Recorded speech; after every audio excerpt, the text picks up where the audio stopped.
Today in Ball, Louisiana's insurance commissioner spoke on the state's insurance crisis and his call for a special session on legal reform within his department.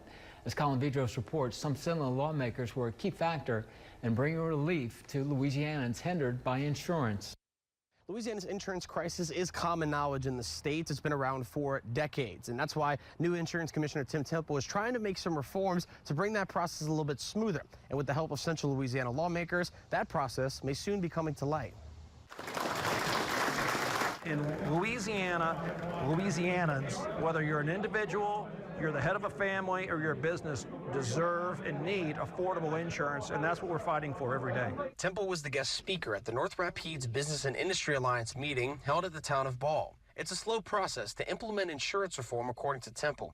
But with the partial success of Temple's insurance reform bills, I think as far as accomplishing the goals when it comes to property insurance reform, it's been a slam dunk. Temple expressed gratitude towards two Cenla lawmakers who were crucial in reshaping an insurance crisis that has not seen reform since 1996. You know, we've got Speaker Pro Tem Mike Johnson here, Chairman of House Insurance Gabe Furman from this area. You know, they were both tremendous leaders on the property reform and on the auto as well. But we got it done, and I can tell you that insurance companies and reinsurance companies are taking notice. Each of the bills in Temple's package passed the House of Representatives, according to Speaker Pro Tem Mike Johnson. While many did not pass the Senate, those bills aim to improve the Pelican State's insurance by focusing on the regulatory and legal environments that revolve around insurance. But while most of those bills will become Louisiana law, one bill vetoed by Governor Jeff Landry was a bill providing for payment of recoverable medical expenses from collateral sources,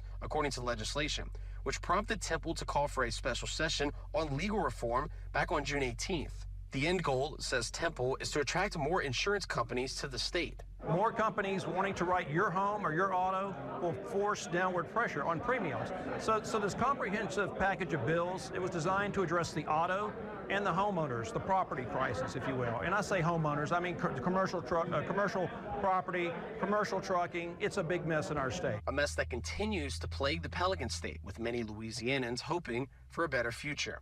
In Ball, for News Channel 5, I'm Colin Vidros.